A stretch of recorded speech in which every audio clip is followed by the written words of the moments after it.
bincangkan, kita akan mempelajari pelajaran yang ketiga. Kita akan mempelajari pelajaran yang ketiga, yakni martabat dan cara mengambil bacaan Al-Quran. Martabat dan cara mengambil bacaan Al-Quran. Sambil-sambil tu kita tunggu rakan-rakan kita yang lain untuk masuk. Sambil-sambil tu juga kita akan membincangkan tentang apakah itu yang dinyatakan ataupun yang dimaksudkan dengan martabat. Martabat ini maksudnya satu tingkatan, peringkat, dan cara mengambil bacaan Al-Quran, yakni peringkat-peringkat di dalam seseorang itu membaca ataupun tahap-tahap dalam seseorang itu membaca Al-Quran. Bagaimanakah cara membaca ataupun cara membaca bacaan Al-Quran dengan keadaan dan juga peringkat serta tahap-tahapnya. Serta tahap-tahapnya. Okey. Baiklah. InsyaAllah kita akan mulakan, nota pun kita akan sediakan, tapi siapa yang nak minta nota sendiri lebih baiklah. Lebih baik. Cuma saya juga akan sediakan nota, insyaAllah. Okey. Di sini kita akan mempelajari bab martabat dan cara mengambil bacaan Al-Quran. Ulama tajwid menyatakan bahawa ada 4 tingkatan membaca Al-Quran, iaitu tartil, tahqiq, hadar dan tadwir. Ada 4. Ingat, ulama tajwid menyatakan bahawa ada 4 tingkatan di dalam membaca Al-Quran, iaitu apa? Tartil, tahqiq, hadar dan tadwir. Ada 4 tahap ataupun martabat dalam mengambil bacaan Al-Quran. InsyaAllah kita pergi kepada nota kita. Kita buat nota sedikit, yakni pelajaran yang ketiga. Kita buat nota di sini.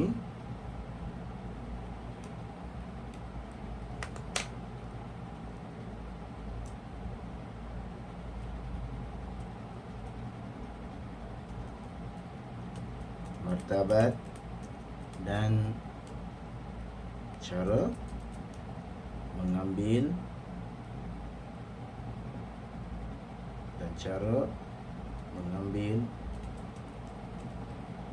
bacaan Al-Quran. Ini pelajaran kita pada hari ini. Pelajaran kita pada hari ini, martabat dan cara mengambil bacaan Al-Quran. Okey. Bismillah. Ulama tajwid menyatakan ada berapa? Ada 4 kaedah ataupun martabat di dalam mengambil bacaan Al-Quran. Apakah martabat-martabat itu?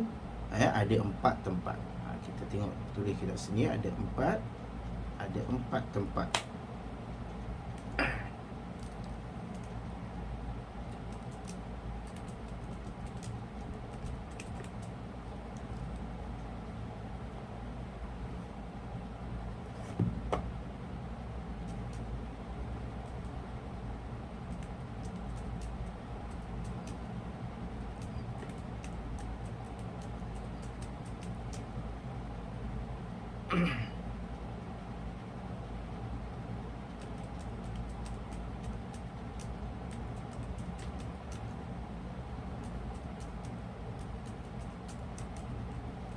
Okey.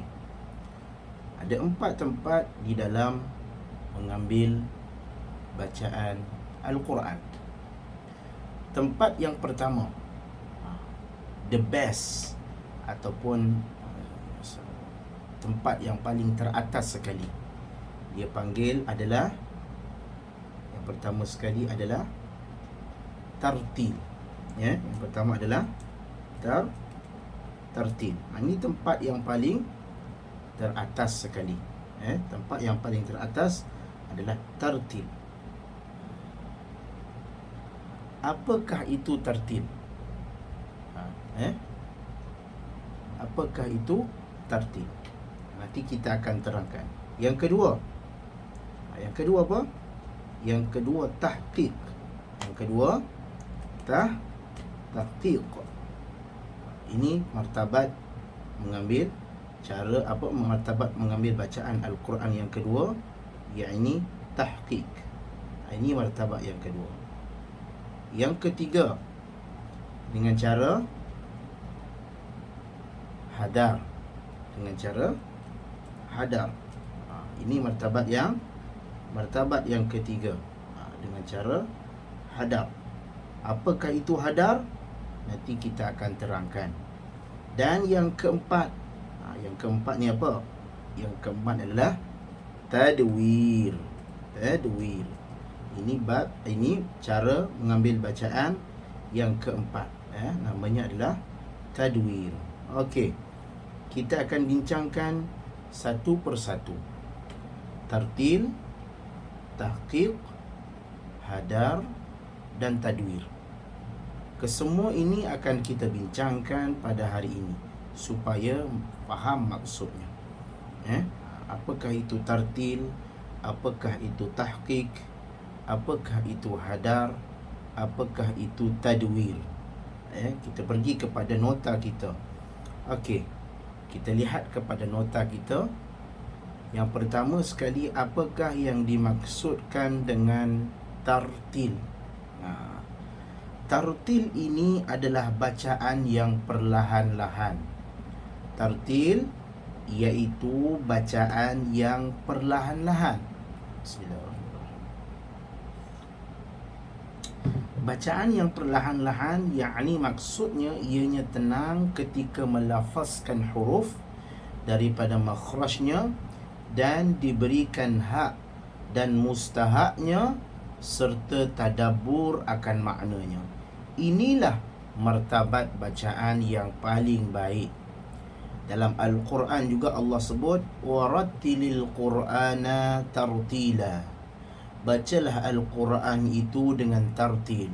Tartil ni maksudnya apa dia? Yakni bacaannya mesti perlahan-perlahan, tenang, jangan laju-laju, tak mau. Macam mana cara membacanya? Macam kalau kita dengar musabaqah tu. Cuma ini difaham akan maksudnya. Ditambah lagi pula serta tadabbur akan maknanya. Bila kita baca perlahan-perlahan, kita tengok ayat itu dan kita tengok maknanya dan faham akan maksudnya serta tadabbur akan maknanya.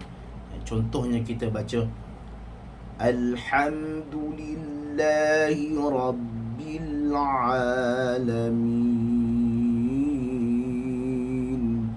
Pelan-pelan kita tengok, itu adalah bacaan yang the best lah, yang paling baik. Ini adalah tartil. Kemudian kita pergi kepada tahap yang kedua, yakni dia panggil tahqiq. Ejaannya ta ha qaf ya qaf. Tahqiq. Mesti ramai di antara kita pernah mendengar mentahqiq kitab. Perkataan tahqiq ataupun dia panggil membedah kitab. Membedah kitab. Perkataan tahqiq ini yakni dalam arti kata mempelajari ataupun membaca Al-Quran dalam keadaan yang sangat perlahan. Sebab itu dia tulis iaitu seperti bacaan tartil, cuma lebih lambat dan perlahan. Dia macam bacaan tartil, tetapi lagi lambat daripada itu. Lagi lambat dan perlahan. Biasanya bagi mereka yang baru nak belajar membaca Al-Quran. Ini disebut dengan bacaan tahqiq. Sekiranya kita ada anak-anak ataupun kita sendiri masih lagi tidak lancar tapi kita nak belajar, maka kita akan baca dengan cara tahqiq ini, perlahan-lahan. Contohnya kita baca innal ladzina amanu kutiba alaikumus siyam. Pelan-pelan. Kadang-kadang kita tersalah pula, ulang balik. Itu biasanya tahqiq. Biasa salah, ulang balik. Salah, ulang balik. Dalam proses pembelajaran. Ini biasanya tahqiq. Okey. Kemudian kita pergi kepada peringkat yang ketiga. Peringkat yang pertama tadi tartil, bacaan yang terbaik. Yang kedua tahqiq, dan yang ketiga hadar. Hadar.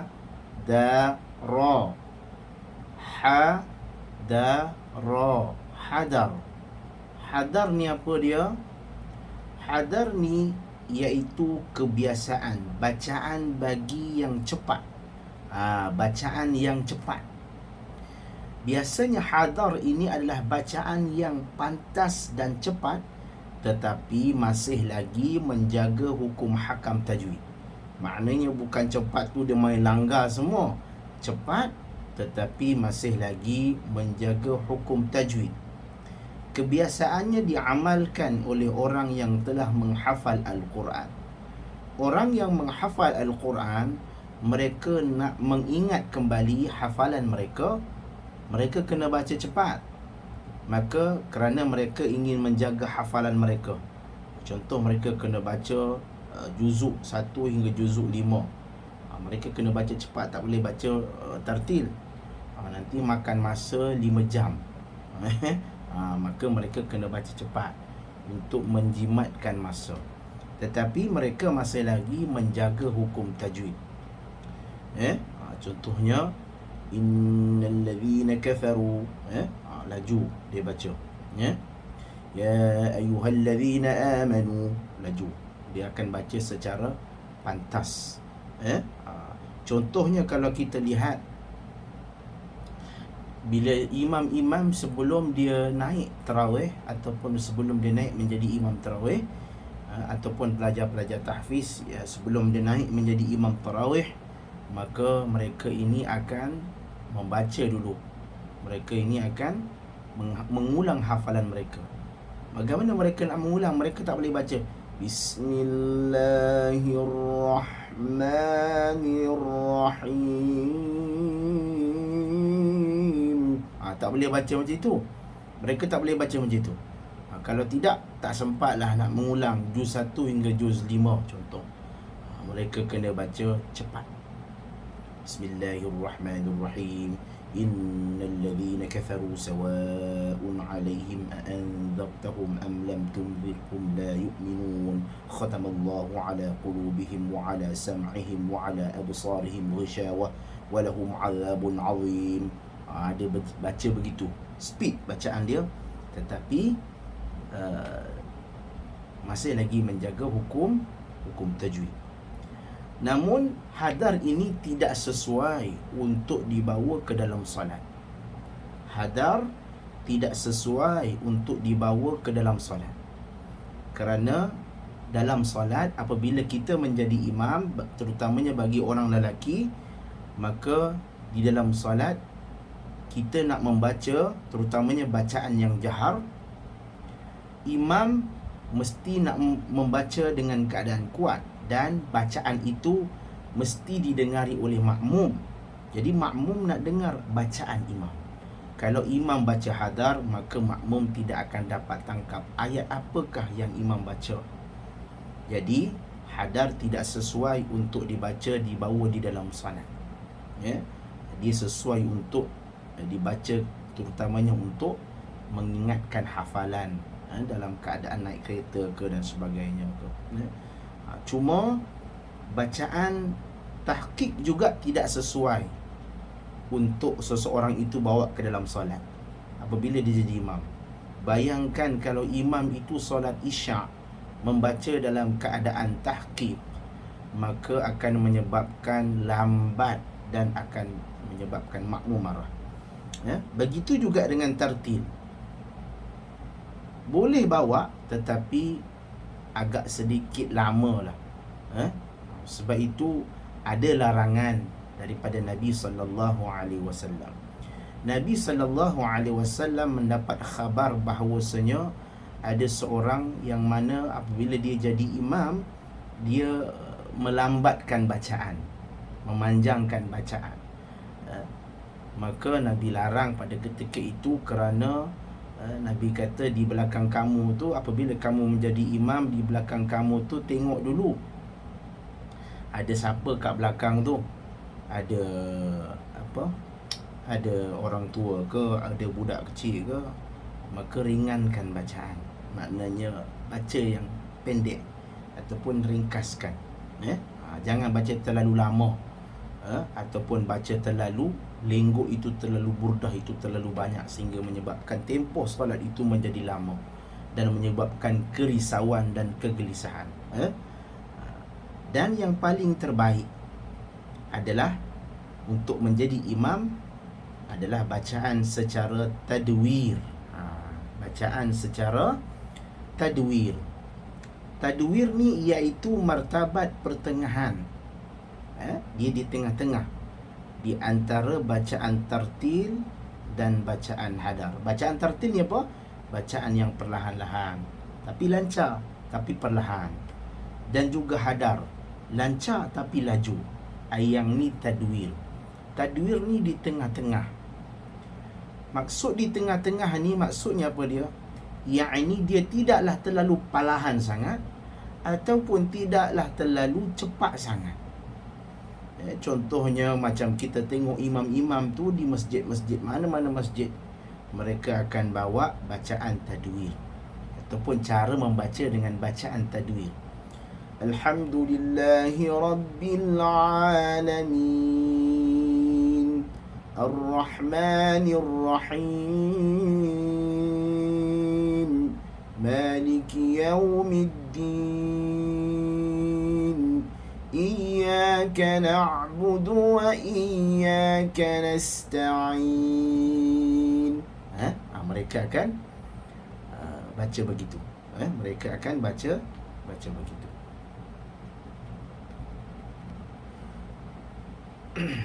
Okey. Kita tulis, kita pergi kepada nota kita. Kat sini kita dah tahu apakah yang dimaksudkan dengan tartil, tahqiq, hadar dan tadwir.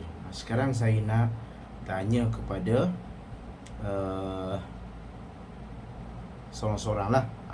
Saya rawat saja untuk kita bersantai-santai supaya kita lebih faham. Okey, saya nak tanya kepada Puan Aisyah. Puan Aisyah, apa khabar Puan Aisyah hari ni, sihat? Puan Aisyah ada?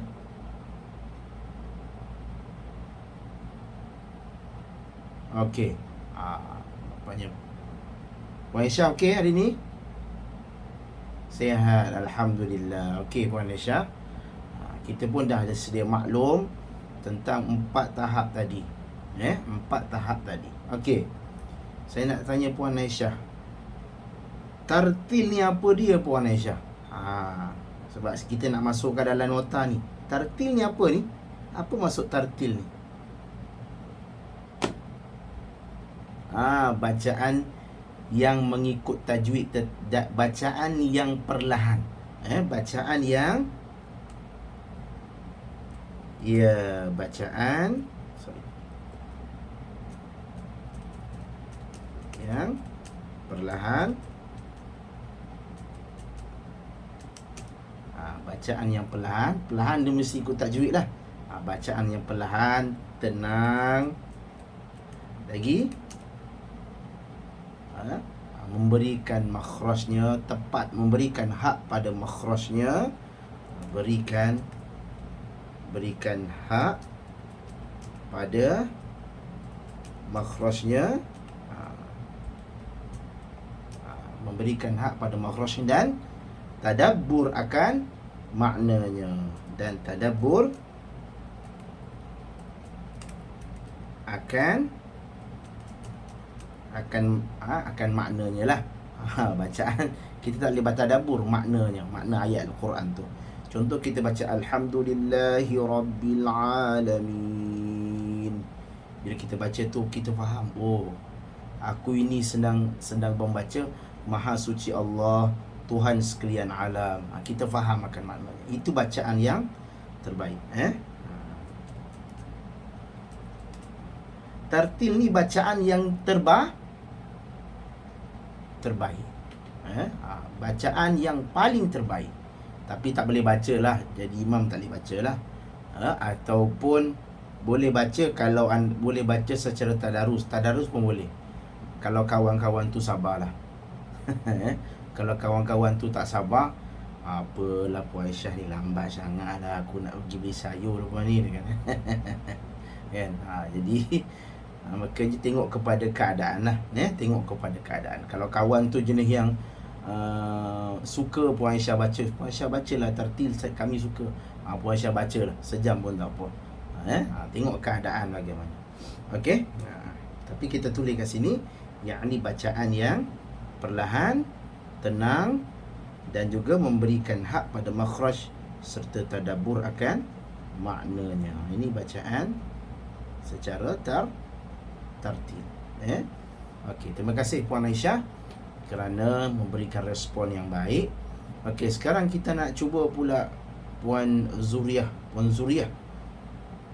Ya.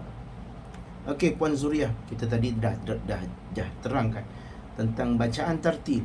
Sekarang kita nak terangkan apa itu tahqiq, Puan Zuriah. Apa benda tahqiq ni?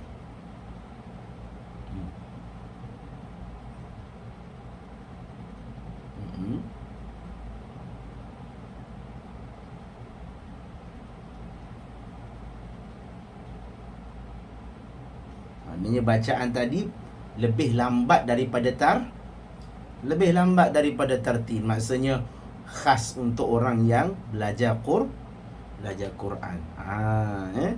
Kita tu dah ringkas kat sini, lebih lambat dari tartil.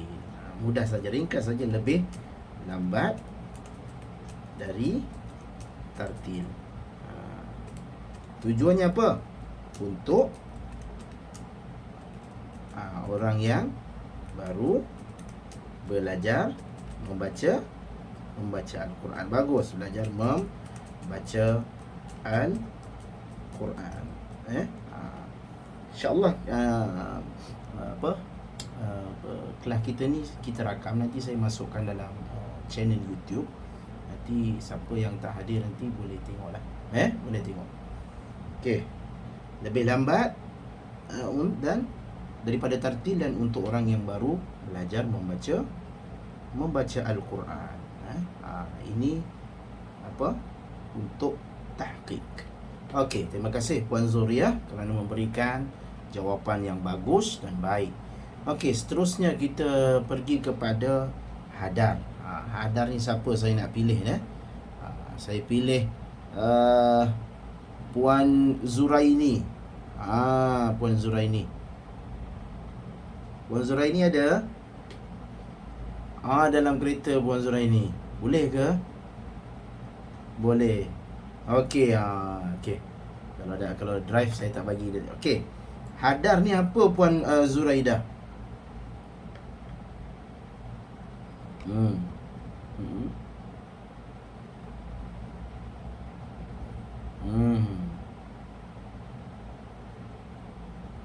Ya, biasa contohnya untuk belajar tahfiz dan untuk imam yang nak ulang bacaan.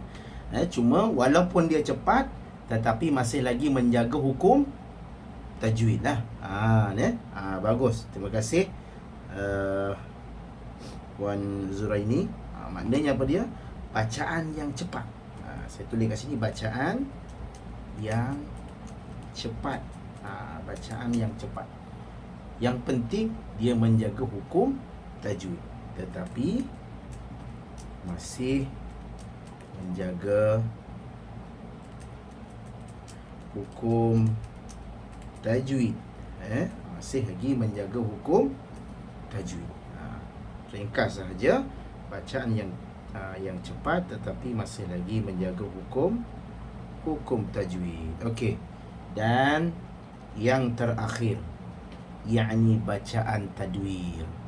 Okey. Wan Nurul Ashikin. Nurul Ashikin ada? Wan Nurul Ashikin ada ke?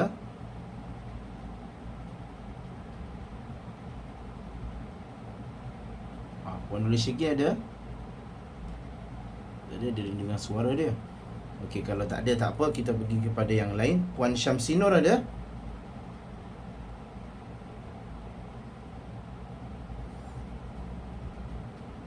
Puan Syamsinur ada?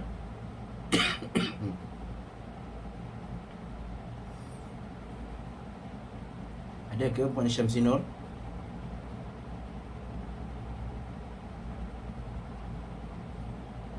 Okey. Tak ada tak apa. Okey. Kita pergi. Ada. Okey.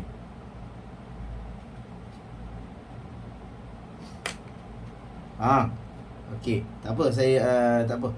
Puan Syikin nanti saya panggil. Bismillahirrahmanirrahim. Okey, Puan Syamsinur. Okey. Okey ke dah keluar hospital ke?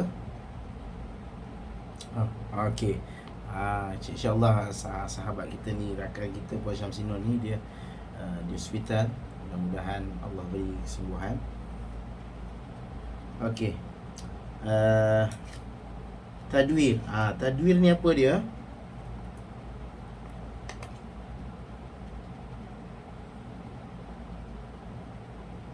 Martabat pertengahan antara bacaan maksudnya yakni bacaan tidak terlalu perlahan, tidak terlalu cepat. Maksudnya bacaan tengah-tengah di antara tartil dan hadar. Kalau kita baca tadi, tartil adalah bacaan yang perlahan, hadar bacaan yang cepat, tetapi tadwir bacaan pertengahan di antara tartil dan hadar. Bacaan pertengahan. Bacaan pertengahan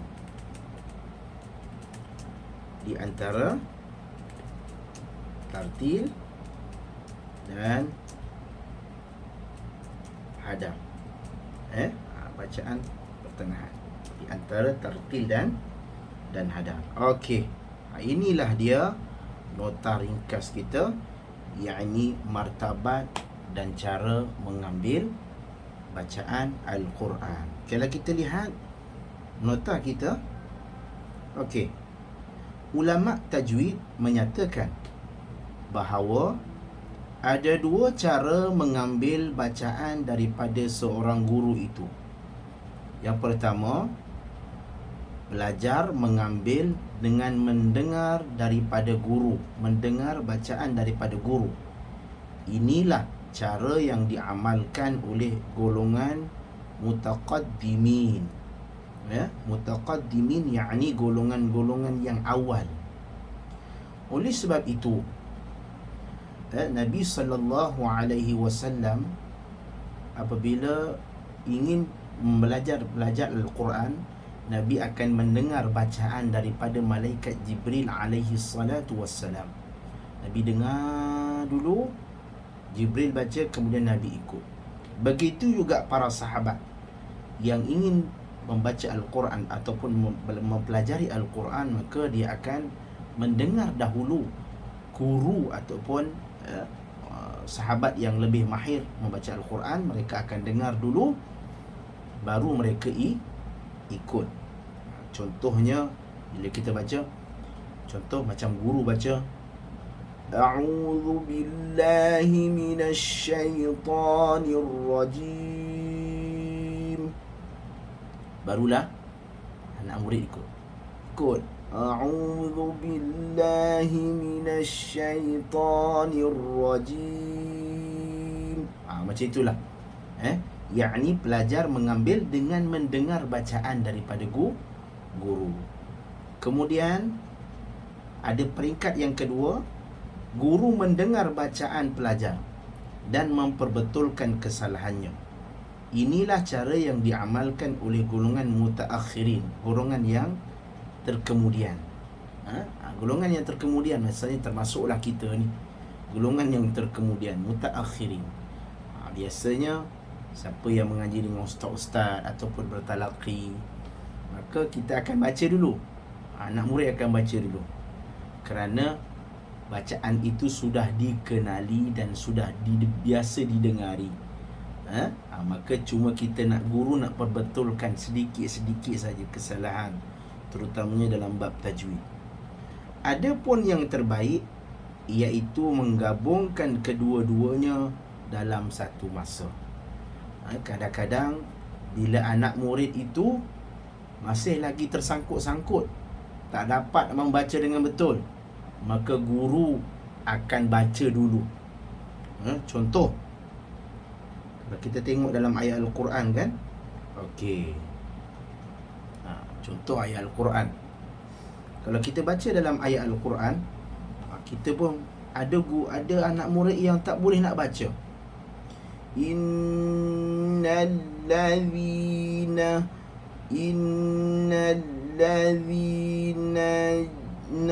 dia tersangkut. Kat sini guru kena baca dulu.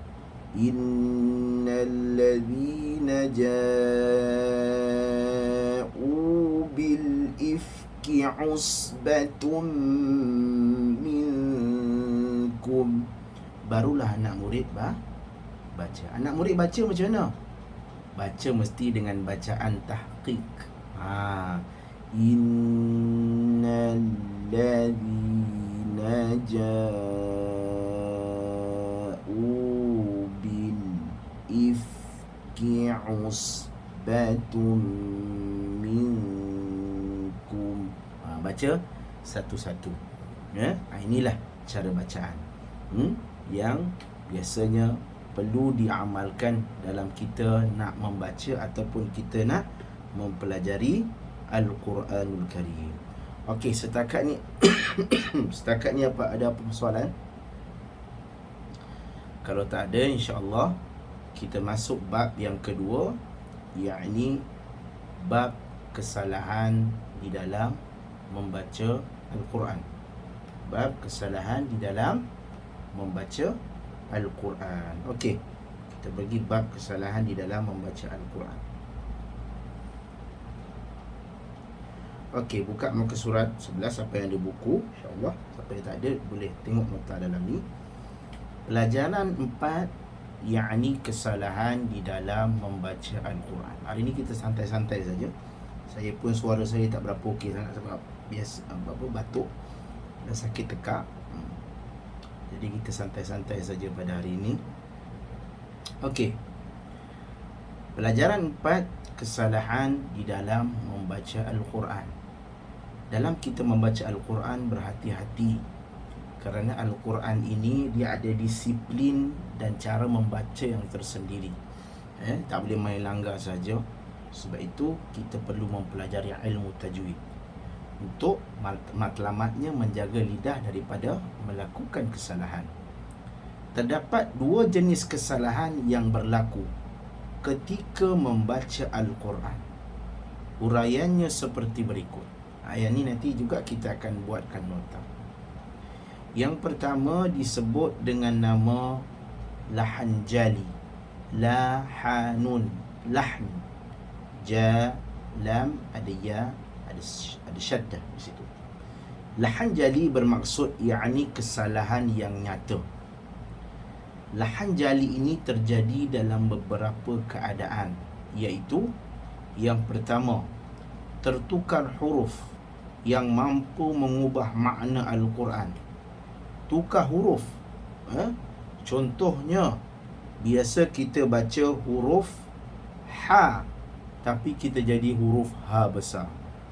Ataupun dalam buku ni dia tulis menukar huruf ha kepada huruf kha. Bismillahirrahmanirrahim. Dia tukar kat situ habis. Maka kat situ dia telah menukar makna ayat tadi. Bila menukar makna ayat tadi, sekiranya kita tahu, mesti kita kena ulang bacaan. Dan sekiranya kita tak tahu, mesti kena belajar. Dan sekiranya kita sengaja, maka ini akan menyebabkan dosa kepada bacaan kita. Kerana kita sengaja membaca dengan melakukan kesalahan, seolah-olah kita telah menghina Al-Quran. Bila kita menghina Al-Quran, hukumnya adalah berdosa. Okey. Yang kedua, tertukar huruf yang tidak mengubah makna Al-Quran, seperti menukar sin kepada sad. Contoh dalam tarik, dalam riwayat Hafs an Asim, biasa kita baca ihdinas siratal mustaqim. Kita baca dengan huruf sad. Ihdinas siratal si, dibaca dengan tebal keadaan safir itu. Cuma dalam tarik yang lain ataupun dalam qiraat yang lain, dia baca dengan huruf sin. Ihdinas sira. Ada qiraat yang baca sebegitu.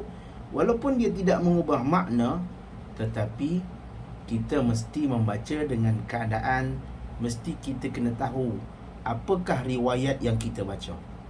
Macam kita baca riwayat Asim an Hafs, riwayat Hafs an Asim, maka mesti kita kena baca dengan bacaan membunyikan dengan keadaan bunyi sad. Maka dalam hal ini mesti bunyi sad, walaupun ada qiraat yang baca sin. Kita tidak boleh menukar-nukar qiraat dalam satu bacaan, tidak boleh. Maka kalau kita kekal dengan satu bacaan, maka kekallah dengan hukum-hukum yang ada dalam bacaan tersebut. Maka kalau kita baca dengan bacaan sad, dalam kita baca dengan bacaan Hafs an Asim, maka mesti dibaca dengan bacaan sad. Contohnya.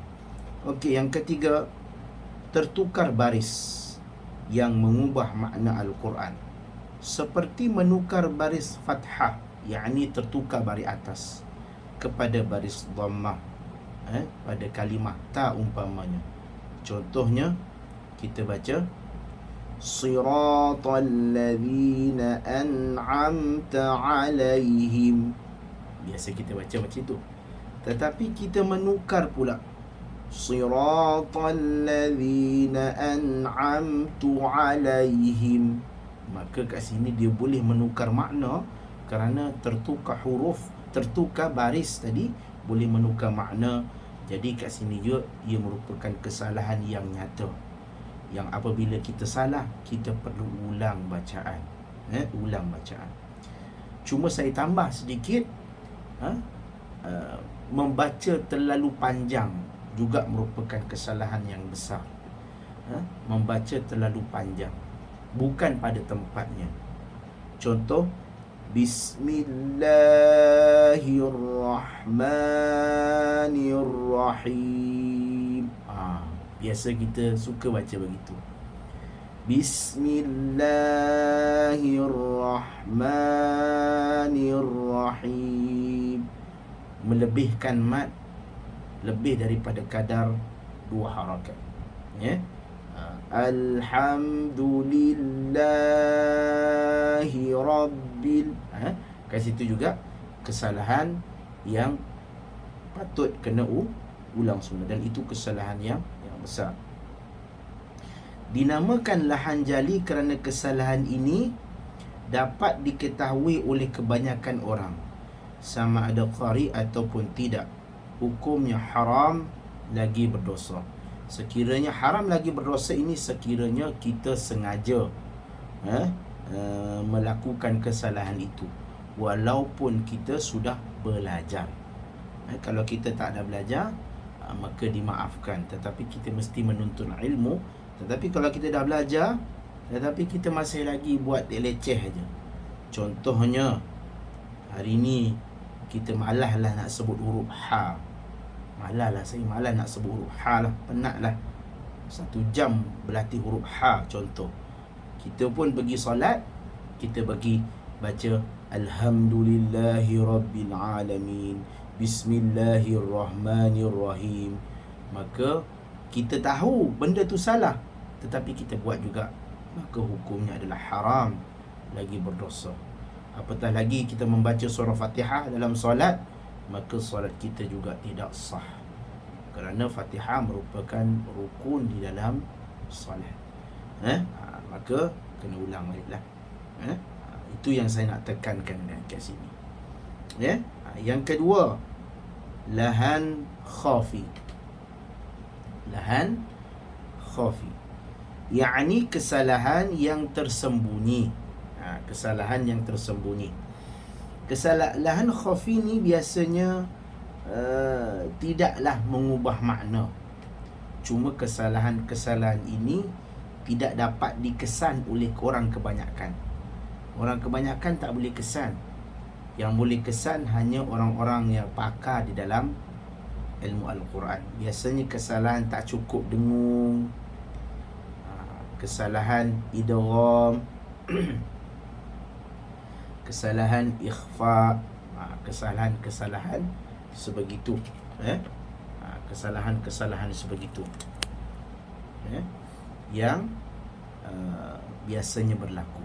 Yang biasanya berlaku. Okey, kita pergi kepada nota kita. Kita pergi kepada nota kita. Kita pergi kepada nota yang baru. Yakni bab kita adalah kesalahan-kesalahan di dalam membaca Al-Quran.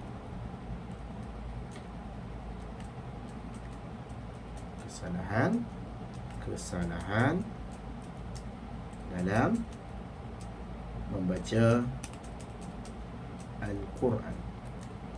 Okey.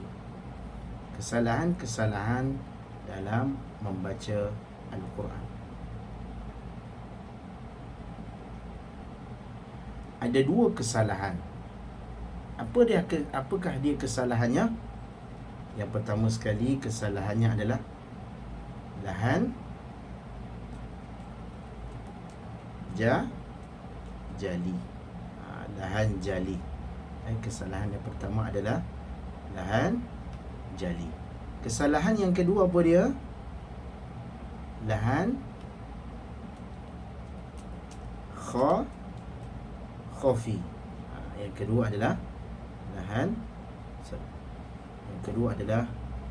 lahan khafi. Ini kesalahan yang tersembunyi. Kita akan terangkan satu-satu. Setelah kita belajar tadi, kita terangkan satu-satu.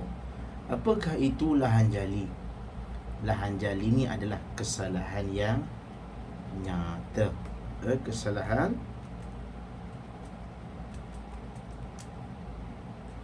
yang nyata. Okey. Kesalahan yang nyata ni yang pertama, apa dia kesalahannya? Menukar huruf.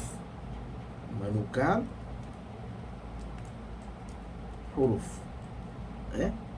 huruf. Menukar huruf sahaja boleh menyebabkan kesalahan. Lagi apa dia? Selain menukar huruf, menukar baris. Menukar baris. Yang ketiga, menukar apa lagi? Menukar kadar panjang, ataupun tertukar panjang atau pendek. Tertukar kadar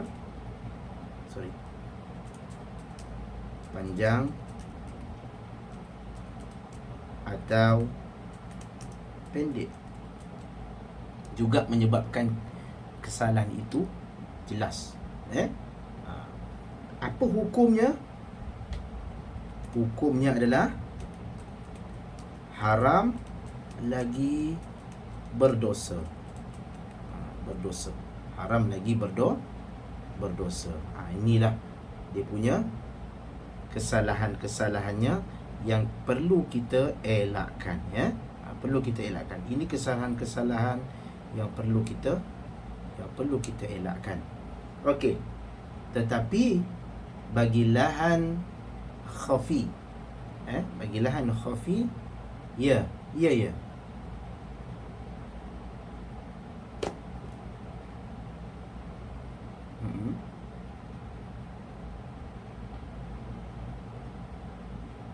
Ya, betul. Okey. Dia macam ni.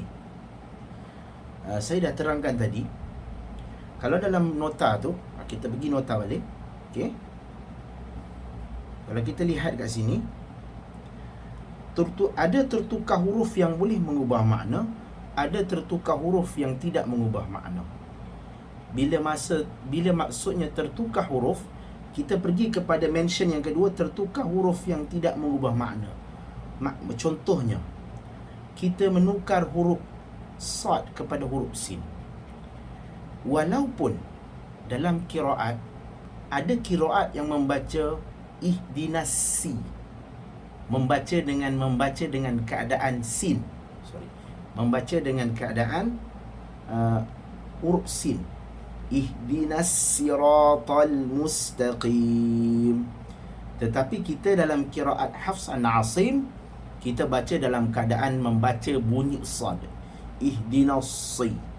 Oleh sebab itu, walaupun dia tidak menukar makna, tetapi oleh kerana dalam ilmu tajwid ataupun ilmu membaca Al-Quran, kita tidak boleh menukar-nukar qiraat, tak boleh.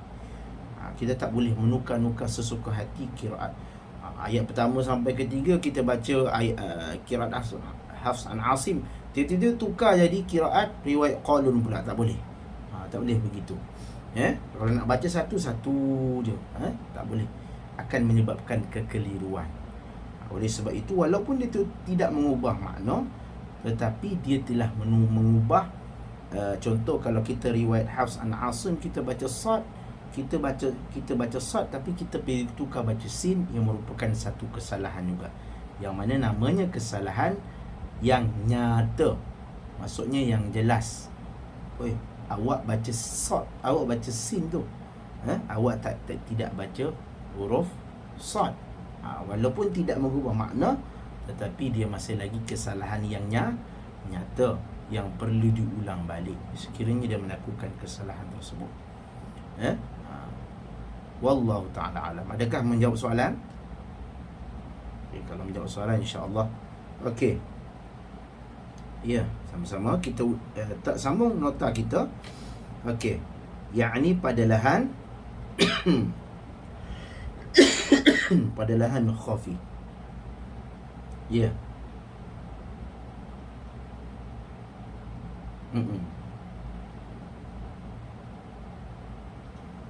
Bertukar baris atas, baris bawah.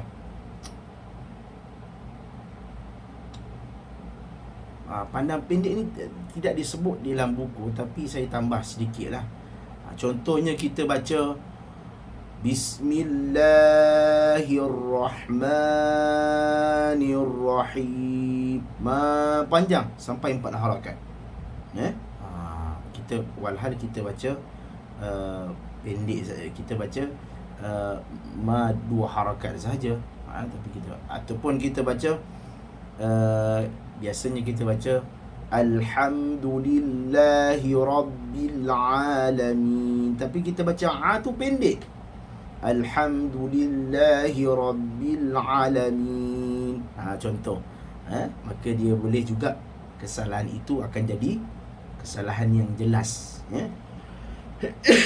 Okey, seterusnya kita pergi kepada lahan khafi, yakni kesalahan yang tersembunyi.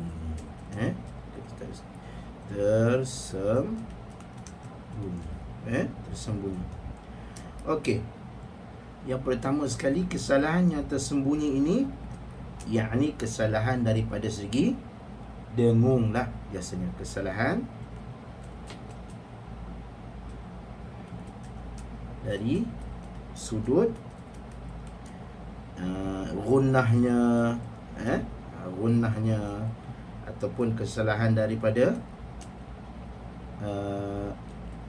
ikhfa, dari sudut ikhfa, kemudian ataupun idgham ataupun iklab. Dia tidak mengubah makna, tetapi dia kesalahan. Contohlah, kita baca surah Al-Qadr, kan kita baru lepas raya, kan puasa hari-hari pergi tarawih, imam akan baca inna, kan kita pun inna anzalnahu fi lailatul qadr, inna anzalna, kita tak ada dengung. Sepatutnya inna anzalna, dengung. Tapi kita baca inna anzalna, mengubah makna tak? Tak mengubah, maksudnya masih sama. Maksudnya masih sama, tapi tidak cukup dengung. Ini kesalahan yang tersembunyi, hanya dapat ditrace ataupun dapat dikenali oleh ahli-ahli Quran sahaja ataupun guru-guru yang mahir. Okey. Kesalahan-kesalahan sebegini.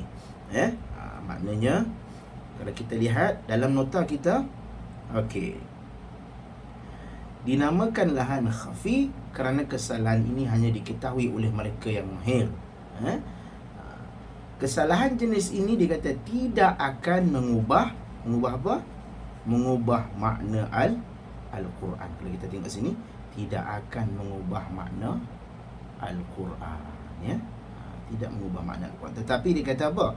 Hukumnya makruh yang dicela, dan ada juga yang menyatakan haram kerana melanggar saja. Cuma sebahagian besar kata makruh yang dicela. Makruh yang dicela. Kita tulis kat sini, hukumnya adalah makruh yang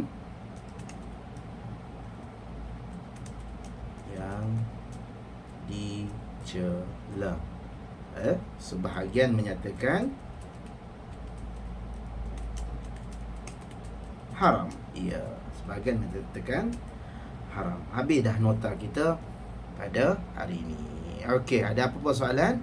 InsyaAllah minggu depan kita masuk bab yang lain. Kita masuk bab yang lain, insyaAllah. Okey, inilah pelajaran kita pada hari ini. Mudah-mudahan ada manfaat, dan nota-nota ni semua nanti saya akan bagi selepas daripada kelas kita, insyaAllah. Dan juga video nanti saya akan upload di YouTube. Nanti saya akan bagi supaya boleh dengar di kemudian hari bagi yang tak ada lah. Okey, insyaAllah kita jumpa lagi. Subhanakallahumma wa bihamdika, nashhadu an la ilaha illa anta, astaghfiruka wa natubu ilaik, walhamdulillahi rabbil alamin. Assalamualaikum warahmatullahi wabarakatuh. Sama. Okay.